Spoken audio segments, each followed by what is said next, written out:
जब car insurance claim लेने में इतनी दिक्कतें हैं तो फिर पॉलिसी लेने का फायदा ही क्या है। यह विचार हमारे दिमाग में तब आता है जब हमारे कार इंश्योरेंस के क्लेम में कोई दिक्कत या कोई अड़चन खड़ी हो जाती है। और ऐसा सिर्फ आपके साथ नहीं है, हर 10 में से 4-5 कार इंश्योरेंस क्लेम्स में ये परेशानियां आती ही हैं। उसके बाद हमारे पास दो सॉल्यूशंस हैं, दो ऑप्शंस हैं जो हम चूज कर सकते हैं। पहला ऑप्शन है कि हम इस क्लेम की उम्मीद छोड़ दें और अलग अलग सोशल मीडिया प्लेटफॉर्म्स पर इस कंपनी के बारे में बुरा भला लिखें। और दूसरा रास्ता है कि हम इस रिजेक्शन या इस प्रॉब्लम के रूट कॉज तक जाएं और उसका समाधान निकालें। इसलिए दोस्तों, आज की इस वीडियो में मैं आपके लिए कार इंश्योरेंस में आने वाली टॉप 5 जो परेशानियां हैं, टॉप 5 जो दिक्कतें हैं, उनके बारे में बताने वाला हूं और साथ साथ उनका समाधान भी बताऊंगा। आपको उनसे बचना कैसे है और अगर आपके सामने ये परेशानियां आ जाती हैं तो उनको कैसे डील करना है। हो सकता है आपने भी इनमें से कोई ना कोई दिक्कत जरूर फेस की हो और अब तक अगर आपने कोई ऐसी दिक्कत फेस नहीं की है तो आप काफी लकी भी हैं, क्योंकि अगर आप ये वीडियो देख लेंगे तो इन परेशानियों से निपटना आपके लिए बहुत आसान हो जाएगा। तो देरी नहीं करते हैं और फटाफट से वीडियो को शुरू करते हैं। सबसे पहली और सबसे कॉमन परेशानी जो आपके सामने आ सकती है वो ये कि सर्वेयर आपकी बात पर विश्वास ही ना करे, यानी वो यकीन ही ना करे कि जो एक्सीडेंट कैसे हुआ है, जो सिनेरियो आपने बताया है, वो स्टेटमेंट के ऊपर विश्वास ही ना करे। एक्सीडेंट कैसे हुआ, इतना नुकसान तो हो ही नहीं सकता, जो स्टोरी आपने बताई है उसके हिसाब से हमें नहीं लगता कि एक्सीडेंट हुआ है। फिर आप क्या करेंगे? मेरे साथ खुद ऐसा हुआ। कई साल पहले की बात है, मेरे एक फ्रेंड की गाड़ी एक्सीडेंट हो गई। मैं खुद वहां मौके पर गया था और 2 दिन के बाद जब वो गाड़ी वर्कशॉप में लाई गई और वहां पर सर्वेयर ने सर्वे किया, उसके बाद सर्वेयर ने बोल दिया कि ये नुकसान काफी पुराना है, जबकि वहां पर साफ नजर आ रहा था कि हेडलाइट बम्पर में जो डैमेजेस है वो बिल्कुल फ्रेश हैं। क्योंकि कोई पार्ट अगर फ्रेश ब्रेक होता है, डैमेज होता है, तो वो अलग से ही दिखता है कि ये अभी अभी ताजा टूटा हुआ है। लेकिन सर्वेयर ने एक भी बात नहीं सुनी और क्लेम को सिरे से रिजेक्ट कर दिया, रेपुडिएट कर दिया। टोटल एस्टिमेट था अंदाजन 29 या 30 हजार रुपए का। उसके बाद ये क्लेम हमने फिर इंश्योरेंस ओम्बड्समैन के थ्रू लिया, बीमा लोकपाल के थ्रू हमने फिर ये क्लेम बाद में प्रोसेस करवाया और ये पैसा भी मेरे फ्रेंड को मिल गया। गलती हमने क्या की? एक्सीडेंट के टाइम पर कोई भी उस नुकसान का, उस सिचुएशन का फोटो या वीडियो प्रूफ हमने कैप्चर नहीं किया। अब कई लोग ये भी कहते हैं कि सर एक्सीडेंट के बाद कौन फोटो लेगा, वीडियो का ध्यान किसे रहता है? तो मैं बड़े एक्सीडेंट्स की बात नहीं कर रहा हूं। जो बड़े एक्सीडेंट होंगे जहां पर फेटल इंजरीज हैं, वहां पर तो आपको इंश्योरेंस कंपनी से ही स्पॉट सर्वे करवाना चाहिए। इंश्योरेंस कंपनी का सर्वेयर आके ही सर्वे करे, गाड़ी को वहीं छोड़ दो। लेकिन जो छोटे मोटे नुकसान हैं, आप रोड पर ट्रेवल कर रहे हैं, बम्पर लग जाता है, खिड़की लग जाती है, छोटे मोटे नुकसान है जिसके बाद हम चल पड़ते हैं कि इंश्योरेंस क्लेम मिल जाएगा, तो इन डैमेजेस को अपने फोन में फोटोज और वीडियोज के माध्यम से जरूर कैप्चर करें ताकि अपनी ही बात को प्रूव करने के लिए सर्वेयर के सामने आपको ज्यादा जोर ना लगाना पड़े। कार इंश्योरेंस क्लेम में जो दूसरी परेशानी आती है, सबसे बड़ी परेशानी, वो है क्लेम से संबंधित डॉक्यूमेंट से जुड़ी हुई। यानी इंश्योरेंस क्लेम में कौन से डॉक्यूमेंट्स लगते हैं। काफी सारे पॉलिसी होल्डर्स तो ऐसे भी हैं जिनको इन डॉक्यूमेंट्स के बारे में नहीं पता और क्लेम के समय वो पूरे डॉक्यूमेंट सबमिट नहीं कर पाते, जिसकी वजह से क्लेम डिले हो जाता है या पूरा रिजेक्ट भी हो जाता है। तो सबसे पहले तो इन क्लेम के डॉक्यूमेंट्स की पूरी लिस्ट एक बार समझ लेते हैं। इसको आसान बनाने के लिए मैंने इन डॉक्यूमेंट्स को 5 कैटेगरीज में डिवाइड किया है जिनसे ये डॉक्यूमेंट्स रिलेटेड हैं। तो पहली कैटेगरी जो है वो है ओनर के डॉक्यूमेंट्स, यानी जो गाड़ी मालिक हैं उनके कौन कौन से डॉक्यूमेंट्स आपको चाहिए। इसमें ओनर का आइडेंटिटी प्रूफ और एड्रेस प्रूफ आपको क्लेम के दौरान देना होगा। इसके लिए आप उनका आधार कार्ड और पैन कार्ड भी दे सकते हैं। इसके साथ साथ अकाउंट डिटेल्स भी शेयर करनी पड़ सकती हैं अगर ये कोई रिम्बर्समेंट क्लेम है, यानी रिपेयर के बाद अगर इंश्योरेंस कंपनी आपके अकाउंट में क्लेम का अमाउंट प्रोसेस करेंगे तो उसके लिए ओनर के अकाउंट डिटेल्स के लिए कैंसिल्ड चेक या फिर पासबुक का फर्स्ट पेज भी दिया जा सकता है जिसके अंदर अकाउंट नंबर, आईएफएससी कोड और ब्रांच की बाकी सारी डिटेल्स हों। नेक्स्ट कैटेगरी है ड्राइवर। ड्राइवर से जुड़े हुए कौन से डॉक्यूमेंट्स देने हैं? ड्राइवर यहां पर जो मैं बात कर रहा हूं वो एक्सीडेंट के टाइम जो गाड़ी ड्राइव कर रहे थे, ये वो ड्राइवर हैं। अगर ये खुद ओनर थे या फिर कोई अलग ड्राइवर थे, इनका ड्राइविंग लाइसेंस इस क्लेम के लिए देना जरूरी है। तीसरी कैटेगरी आती है व्हीकल से रिलेटेड डॉक्यूमेंट्स, यानी जो गाड़ी आप ड्राइव कर रहे थे जिसके लिए ये क्लेम फाइल किया है उसके कौन कौन से डॉक्यूमेंट्स आपको देने होंगे। उसमें है व्हीकल का रजिस्ट्रेशन सर्टिफिकेट यानी कि आरसी, इंश्योरेंस की कॉपी, और साथ में PUCC यानी पोल्यूशन अंडर कंट्रोल सर्टिफिकेट भी आपको सबमिट करवाना होगा। फोर्थ कैटेगरी आती है दोस्तों इस क्लेम यानी इस एक्सीडेंट से रिलेटेड जो भी डॉक्यूमेंट्स हैं, लीगल डॉक्यूमेंट्स हैं, वो भी आपको सबमिट करने होंगे। इसमें सबसे पहला डॉक्यूमेंट है क्लेम फॉर्म, जिसके अंदर ये सारी इंफॉर्मेशन होगी कि एक्सीडेंट कैसे हुआ, कब हुआ, गाड़ी कौन चला रहा था, टाइम क्या था, वो सब डिटेल्स इसके अंदर फिल करनी होगी और उसके बाद ये क्लेम फॉर्म सबमिट होगा। इसके अलावा अगर इस एक्सीडेंट की कोई FIR दर्ज हुई है, कोई मेडिको लीगल रिपोर्ट, अगर किसी को इंजरी हुई थी तो उनकी MLR है, या इसके अलावा अगर ये चोरी का क्लेम है तो कोई अनट्रेसेबल रिपोर्ट है, क्लेम से रिलेटेड ये सब डॉक्यूमेंट्स भी आपको सबमिट करने होंगे। और फाइनल कैटेगरी आ जाती है वर्कशॉप से रिलेटेड डॉक्यूमेंट्स, यानी जो वर्कशॉप डॉक्यूमेंट्स प्रोवाइड करता है वो कौन कौन से होंगे। इसमें आपकी गाड़ी का रिपेयर एस्टिमेट, यानी गाड़ी कितने रुपए में ठीक हो सकती है, और रिपेयर का फाइनल इनवॉइस और एक्चुअली कितने रुपए लगे हैं, किस पार्ट के, किस लेबर के, किस हेड के अंडर कितने पैसे लगे हैं, वो सारी डिटेल के डॉक्यूमेंट्स भी वर्कशॉप को देने होंगे। अब डॉक्यूमेंट्स की कंप्लीट लिस्ट तो आपने समझ ली। अब इससे रिलेटेड दो बातों का आपको बहुत खास ख्याल रखना है। सबसे पहली बात तो ये कि ये सारे डॉक्यूमेंट्स टाइमली आपको सबमिट कर देने हैं, और दूसरी बात, आपकी तरफ से अगर डॉक्यूमेंट्स चले जाते हैं तो इसका मतलब ये नहीं है कि इंश्योरेंस कंपनी के पास पहुंच गए हैं।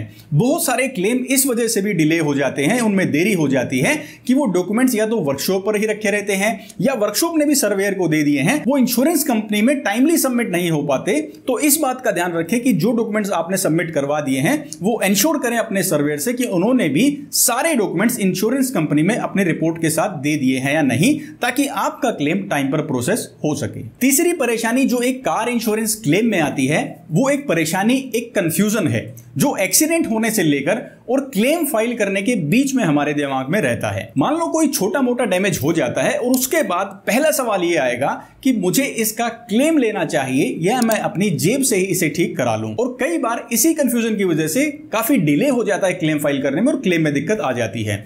तो इसका फटाफट डिसीजन लेने का भी आपको एक तरीका बताता हूं। सबसे पहली जरूरी बात, कोई भी ऐसा एक्सीडेंट है, चाहे छोटा या बड़ा, कोई भी ऐसा डैमेज है जो आपको इंश्योरेंस पॉलिसी के तहत क्लेम करना है, उसका रिपेयर का क्लेम आपको लेना है, तो वो डैमेज के तुरंत बाद आपको क्लेम फाइल करना होगा। होता क्या है, हम रोड पर चल रहे हैं, कोई छोटा मोटा डैमेज हो गया, हम सोचेंगे क्यों इसमें टाइम वेस्ट किया, कभी फ्यूचर में एक दो डैमेज और होगा तो उसके साथ ही इसका क्लेम भी ले लेंगे और इंश्योरेंस कंपनी हमें पैसा दे देगी।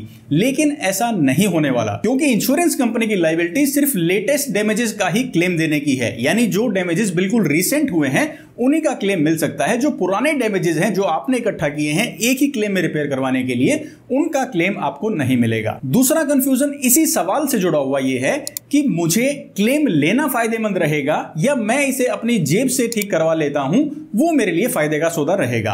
अब इसके लिए बिल्कुल सिंपल प्रोसेस है। आपको एक सिंपल सी टेबल ड्रॉ करनी है जिसके अंदर आपको दो पार्टीशंस बनाने हैं। यहां पर आपको लिखना है कि मैं अगर अपनी जेब से इस गाड़ी को रिपेयर कराता हूं तो कितना खर्चा आएगा, और मैं अगर इसे इंश्योरेंस क्लेम के थ्रू ठीक कराता हूं तो कितनी कॉस्ट आएगी। इन दोनों की डिटेल्स हमें यहां पर लिखनी होगी। तो यहां पर एक छोटे से क्लेम का एग्जांपल लेकर मैं आपको बताता हूं।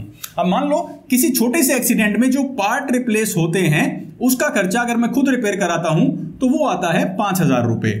लेबर कॉस्ट की बात करें तो वो आ जाती है 1,000 रुपए की, और कोई मिसलेनियस एक्सपेंसेस ऐसे हैं जो मैं अभी नहीं काउंट कर रहा हूं, वो मान लो 500 रुपए के आ जाएंगे। तो अगर ये डैमेज मैं अपने पैसे से ठीक करवाता हूं तो अंदाजन मुझे 6500 रुपए देने होंगे। लेकिन वहीं पर मैं इस डैमेज को अगर क्लेम करता हूं इंश्योरेंस कंपनी से तो मेरा कितना खर्चा आएगा या फाइनेंशियली मुझे कितना असर पड़ेगा, ये देख लेते हैं। सबसे पहला खर्चा है आपका फाइल चार्ज का, जो कि प्रोसेसिंग फीस होती है, मान लो 1000 रुपए है वो। इसके अलावा अगर आपने क्लेम ले लिया तो अगले साल आपका नो क्लेम बोनस भी 0 हो जाएगा, तो उसका भी यहां पर जो कंट्रीब्यूशन है, लॉस है, वो यहां पर मेंशन कर लेते हैं। मान लो वो हो गया 2500 रुपए। और अगर क्लेम लेने की वजह से इंश्योरेंस कंपनी ने एक्स्ट्रा लोडिंग भी लगा दी है, यानी आपने क्लेम ले दिया तो इंश्योरेंस कंपनी के जो एडिशनल डिस्काउंट्स हैं, जो इंटरनली डिस्काउंट्स मिलते हैं, वो भी कम हो जाएंगे, तो वो हमने लगा लिया 2000 रुपए। तो टोटल यहां पर कितना हुआ, 5,500 रुपए का हमारा टोटल फाइनेंशियल इफेक्ट पड़ता है अगर मैं किसी भी गाड़ी पर क्लेम ले लेता हूं, किसी एक छोटे क्लेम को मैं फाइल करता हूं। और ये है अगर मैं अपने आप इस गाड़ी को रिपेयर करवाता हूं तो ऑलमोस्ट ये अमाउंट सेम है। 6500 और 5500 हजार रुपए का डिफरेंस है। अब क्योंकि यहां पर डिफरेंस ज्यादा नहीं है और रिन्यूअल के टाइम ये अमाउंट और भी बढ़ सकता है, जबकि ये अमाउंट फिक्स है, तो यहां पर मैं डिसीजन लूंगा कि मैं इस गाड़ी को अपनी जेब से यानी कि अपने पैसे से ठीक करवाऊं, मैं क्लेम फाइल नहीं करूंगा। इसका एक और रीजन है। अब मान लो ये एक जीरो डेप्रिसिएशन क्लेम है जिसमें नंबर ऑफ क्लेम्स की भी लिमिट होती है, यानी जीरो डेप क्लेम कुछ कंपनीज में आप एक बार, कुछ कंपनीज में 2 बार ले पाएंगे। अब मान लो ये छोटे मोटे क्लेम है, 5-6 हजार रुपए का क्लेम आपने जीरो डेप्रिसिएशन का ले लिया और आपकी लिमिट खत्म हो जाती है या एक क्लेम कम हो जाता है, और फ्यूचर में अगर कोई बड़ा क्लेम आ जाता है जीरो डेप्रिसिएशन जिसके लिए आपको इस्तेमाल करना पड़े और वहां पर ये वाला फीचर अवेलेबल ही नहीं है क्योंकि आप इसे पहले इस्तेमाल कर चुके हैं किसी छोटे क्लेम में, तो फिर यहां पर दिक्कत आ सकती है। तो छोटे मोटे क्लेम्स को आप अवॉइड भी कर सकते हैं। अब मान लीजिए यहीं पर ये जो इंश्योरेंस का खर्चा है ये 5500 रुपए का है और आपकी सेल्फ रिपेयर की जो कॉस्ट आ रही है वो आ रही है 10,000 रुपए, तो आपको ये क्लेम लेना चाहिए, यानी इंश्योरेंस कंपनी से ही पैसा क्लेम करना चाहिए, क्योंकि यहां पर जो डिफरेंस है वो ऑलमोस्ट डबल हो गया, यानी 2 गुना खर्चा आपको देना पड़ रहा है अपनी गाड़ी मरम्मत कराने के लिए, तो इसलिए आप क्लेम फाइल कर सकते हैं। तो इस कंफ्यूजन से इस तरीके से निकलिए, कैलकुलेशन कीजिए और सारी चीजें क्लियर हो जाएंगी। फोर्थ सबसे बड़ी प्रॉब्लम जो कार इंश्योरेंस क्लेम के टाइम आती है वो है गलत डिटेल्स का होना। इंश्योरेंस कंपनी इतनी जल्दी ये कैसे डिसाइड कर लेती है, ये कैसे फैसला ले लेती है कि आपका क्लेम उन्हें रिजेक्ट करना है, क्योंकि इंश्योरेंस कंपनी को लूप होल्स ऑलरेडी पता हैं। वो सर्वे पूरे दिन 5-6 सर्वे कर रहे हैं, इंश्योरेंस कंपनीज पूरे साल क्लेम डिसबर्स कर रही हैं, तो उन्हें पता है कि इस क्लेम में कमियां कहां हैं और वो डायरेक्टली उन कमियों को पॉइंट आउट करते हैं और आपका क्लेम रिजेक्ट हो जाता है। ऐसे ही सबसे बड़ी जो कमी है जो हमारी तरफ से होती है वो है पॉलिसी होल्डर के द्वारा गलत डिटेल्स दर्ज करवाना। जो क्लेम फॉर्म में हम डिटेल्स बताते हैं या अपनी स्टेटमेंट देते हैं क्लेम दर्ज करवाते टाइम, उसमें गलत डिटेल्स एंटर कर देते हैं। क्या क्या डिटेल्स गलत हो सकती हैं, इसके भी कुछ सवाल हैं जो एज ए क्लेमेंट हमसे पूछे जाते हैं।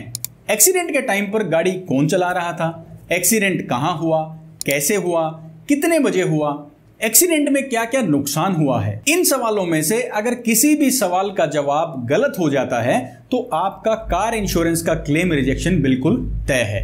अब दिक्कत यहां पर क्या है, आपकी पॉलिसी भी ओरिजिनल है, आपका एक्सीडेंट भी जेन्युइन है, डैमेजेस भी जेन्युइन है, वो सामने दिख रहे हैं, डॉक्यूमेंट्स भी कंप्लीट हैं, लेकिन फिर भी क्लेम रिजेक्ट हो गया। कारण क्या, इन डिटेल्स को हमने सही से रिप्रेजेंट नहीं किया और इंश्योरेंस कंपनी रीजन देगी miss representation of facts and information, और इसकी वजह से क्लेम रिजेक्ट हो जाता है। अब कई लोग ये भी कहते हैं कि मैंने बस बता दिया, इंश्योरेंस कंपनी को क्या पता चलेगा कि एक्सीडेंट किस टाइम हुआ है, कहां हुआ है।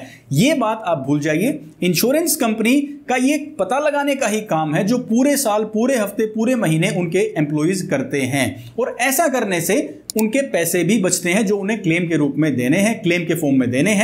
तो इसमें वो पूरी तरीके से इंटरेस्टेड है, इन्वॉल्व है कि वो कमियां ढूंढे, और हर तरीके से ये पॉसिबल भी है। आज के दिन हर डेटा ऑनलाइन है, कहीं से भी ट्रेस किया जा सकता है, तो डिटेल जो है वो हमेशा ही अपने कार इंश्योरेंस क्लेम में आपको सही बतानी चाहिए। पांचवी सबसे बड़ी दिक्कत जो कार इंश्योरेंस क्लेम में आ सकती है वो बहुत बड़ी एक मजबूरी की सिचुएशन है, जहां आप बिल्कुल हेल्पलेस महसूस करते हैं। इंश्योरेंस कंपनी ने आपका क्लेम रिजेक्ट कर दिया, रेपुडिएट कर दिया, या उसमें से बिना वजह कुछ पैसे काट लिए, जो कि आपको लगता है कि ये क्लेम आपको मिलना चाहिए था, ये क्लेम सही है, ये पैसे भी मिलने चाहिए थे। तो आपको क्या करना चाहिए? सबसे जरूरी बात, इंश्योरेंस कंपनी का डिसीजन पत्थर की लकीर नहीं है, वो भी गलत हो सकते हैं। ऐसा नहीं है कि उसे चैलेंज नहीं किया जा सकता।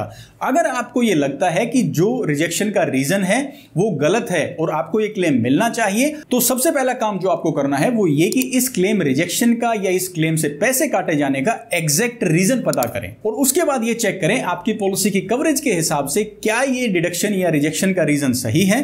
और अगर ये रीजन गलत है, आपको लगता है कि क्लेम आपको मिलना चाहिए, तो अब आपको इंश्योरेंस कंपनी के ग्रीवेंस डिपार्टमेंट में अपनी शिकायत लिखनी चाहिए। आप ये लिख सकते हैं कि आपका क्लेम बिल्कुल सही है और आपको ये मिलना चाहिए, आपके क्लेम को दोबारा एक बार रिव्यू किया जाए। अगर वहां से भी आपको सही जवाब नहीं मिलता है, आप सेटिस्फैक्टरी रिप्लाई नहीं पाते हैं इंश्योरेंस कंपनी के ग्रीवेंस डिपार्टमेंट से भी, तो इंश्योरेंस ओम्बड्समैन में आप अपनी बात लिख सकते हैं, वहां अपनी शिकायत लिखें।